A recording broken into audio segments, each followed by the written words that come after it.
안녕하세요. 저는 미국에 공부하러 온 재미과학자입니다.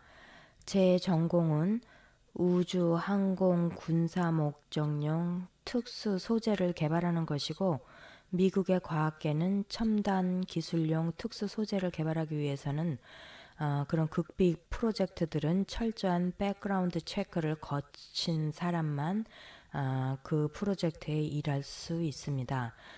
그러다가 2007년도 저는 미국 캘리포니아 모하비 사막에 위치한 미 해군 무기개발 연구소에 근무하게 되었습니다.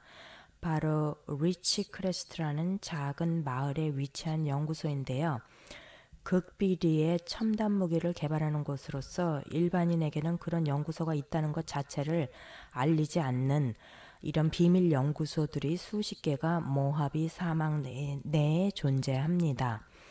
2006년, 2007년 당시는 김정일이 핵실험을 반복하고 미국의 경제를 흔들기 위해서 사우스 아시아에 위조 지폐를 살포했고, 이에 미 정부에서는 비상이 걸렸습니다.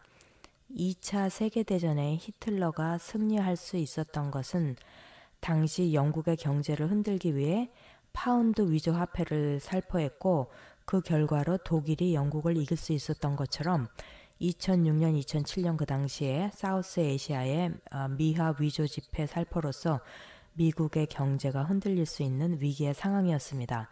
제게 주어진 임무는 그 위조 지폐를 없애기 위한 기술적 조치를 취하는 것으로서 저는 그 프로젝트에서 성공적인 결과를 얻었습니다. 그러나 무기개발연구소이다 보니 그들은 외국 출신 과학자가 극비 프로젝트를 성공한 것을 아주 시기하였고, 그래서 제가 연구한 결과는 백인들이 빼앗아가고, 심지어는 억울한 누명까지 씌워서 온갖 인종차별을 했고, 결국 저는 연방정부를 상대로 거대한 소송을 시작하게 되었습니다. 그런 시련 속에 저는 2009년경 우연히 일파 스님의 영계를 드나들다라는 책을 보게 되었습니다. 한국 재벌 오너들이 사후세계에서 어떻게 되었나를 영계에 가서 보고 오셨다는 글을 읽고 저는 이런 현상을 어떻게 설명할 수 있는가 하는 강한 호기심이 일었습니다.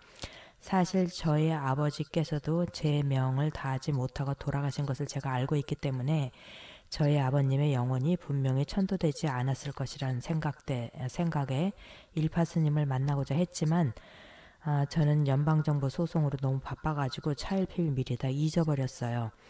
그때 일파 스님을 만났다면 얼마나 좋았을까. 하루라도 빨리 조상을 좌정하지 않으면 운이 안 좋아져서 얼마나 큰 시련이 기다리고 있는지 저는 그 당시 미처 알지 못했습니다. 한마디로 되는 일이 없었던 것인데요.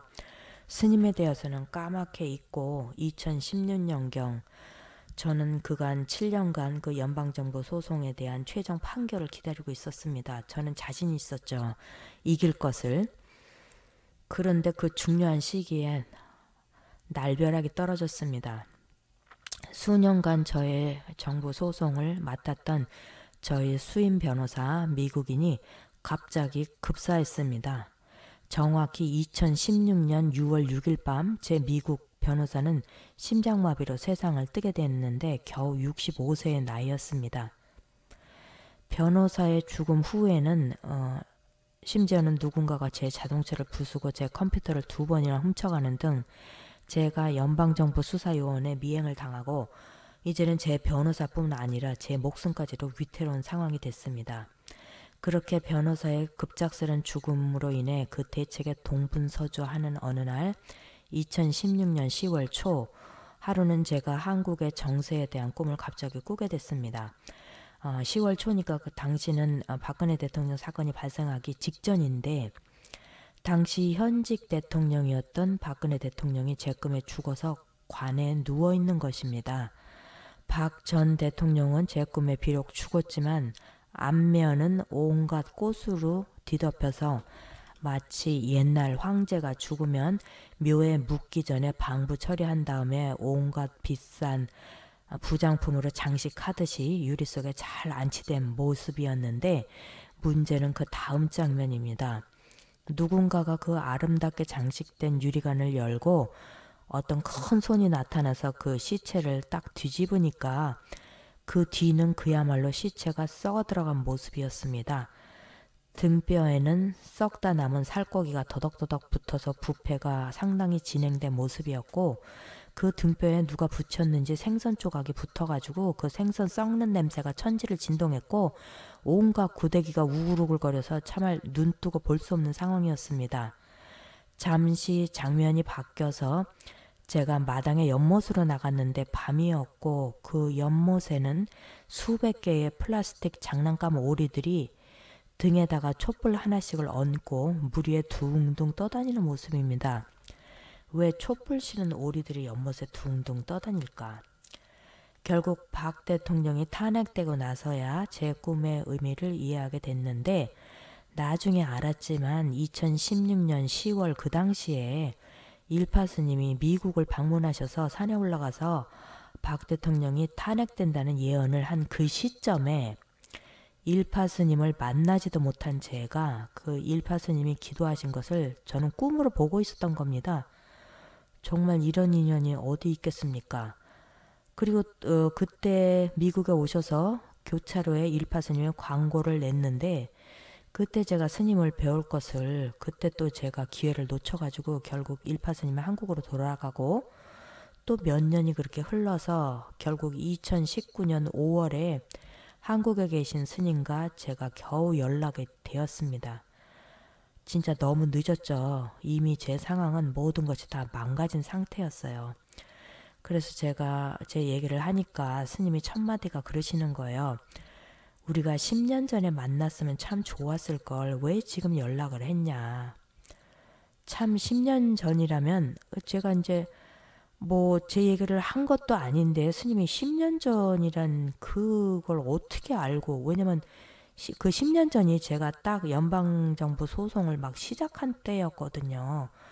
근데 그때는 제가 심각하게 생각하지 않고 그냥 어떻게 되겠지 하고 스님을 안 만났는데, 결국 이렇게 변호사까지 죽고 이런 상황까지 그때 만났으면 이런 상황까지 오진 않았을 텐데 생각하니까 미리 만나지 못한 것이 무척 후회가 됐습니다. 근데 스님은 어쨌든 10년 전에 만났으면 참 좋았을 텐데, 당신이 완전히 회복됐을 텐데 늦었지만 힘써보자 하면서 2019년 6월 초가 돼서야 이제 천도를 시작했는데, 108일을 기도해야 된다니까 9월 말이 돼야 되는데, 그래서 지난달 6월에 스님이 이제 기도를 시작했는데요. 단 2주 만에 제 몸의 건강이 아주 좋아지는 거예요.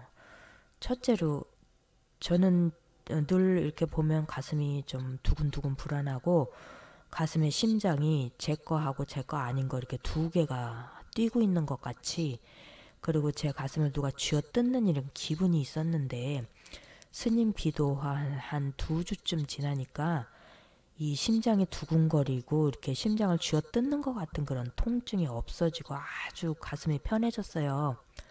또 그리고 불면증에 시달렸는데 요즘은 어찌나 푹 잘 자는지 가슴도 편해지고 잠도 푹 자니까 너무 좋더라고요. 또 제가 미국 지도교수님이 계신데, 지난달 6월에 지도교수님이 그 피부암 환자인데 말기 진단을 받고서 이제 거의 죽게 생긴 상황이었어요. 그래서 제가 너무 안타까워갖고 스님한테 좀 기도를 부탁했어요. 우리 교수님도 좀 살려달라. 사실 저희 교수님은 전혀 강화망이 없는 상태였고, 저는 사실 그 가족 장례 준비까지 돕고 있었어요. 근데 이게 웬일입니까? 한 3주 지났는데 갑자기 교수님이 전화가 왔어요. 교수님을 담당한 의사가 너무 실력이 좋아가지고 항암 결과가 아주 성공적이라 뭐 이러면서 힘찬 목소리로 막 전화 걸어왔는데, 저는 지금도 믿기지가 않습니다. 전혀 강함 없었던 그 말기 암 환자인 교수님이 단 3주 만에 어떻게 이렇게 쌩쌩해진 목소리로 항암 치료가 효과적이 아주 성공적이라고 그래갖고 다시 지금 소생을 하신 거예요. 아주 진짜 놀랄 일이죠. 그뿐만 아니에요. 제가 거의 10년 동안 그렇게 진짜 너무너무 고통을 받던, 거기다 또 제 변호사의 급작스런 죽음으로 엉망이 되어버린 연방정부 소송건에 대해서 갑자기 큰 변화가 생겼어요. 사실 스님이 저번 달에 그 연방정부 소송건에 있어서는 음력 5월에 핵폭탄 같은 것이 터지면서 그 사건이 해결되기 시작한다고 예언을 했어요. 근데 사실 뭐 그때 뭐 무슨 북한 뭐 핵폭탄 터트리는 것도 아니고 무슨 핵폭탄이 터지겠습니까? 저는 그냥 한쪽 귀로 듣고 한쪽 귀로 흘렸어요. 그걸 황당한 예언이라고 이렇게 생각했는데 근데 이게 웬일입니까? 음력 5월이니까 양력은 6월 되잖아요. 양력 7월 4일하고 5일날 제가 근무하다가 온갖 인종차별을 당해서 지난 10년간 소송을 해온 그 무기개발 연구소가 있던 모하비 사막에 그 리치 크레스트라는 바로 작은 그 마을에서 7월 4일 5일 6.4, 7.1의 강진이 발생해서 그 도시가 아주 완전히 폐허가 됐습니다. 정말 핵폭탄이 터진 거나 똑같죠. 저는 지금도 너무 좀 어안이 벙벙해서, 아니 스님의 예언이 이렇게 맞을 수가 있겠습니까? 더군다나 이번 지진은 지난 20년간 캘리포니아주에서 발생한 가장 강력한 지진이라는데, 그 강력한 지진이 왜 하필이면 제가 근무하던 그 연구소가 있는 리치크레스트에서 발생했습니까?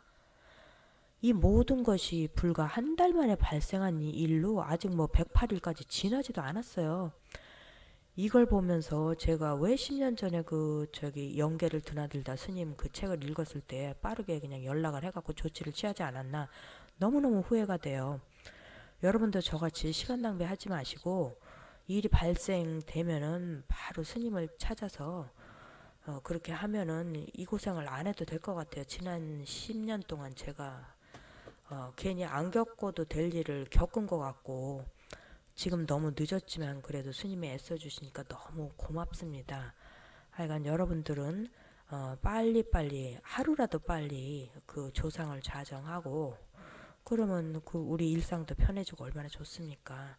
네, 그래서 제가 그 간증같이 이런 말씀을 드립니다. 네.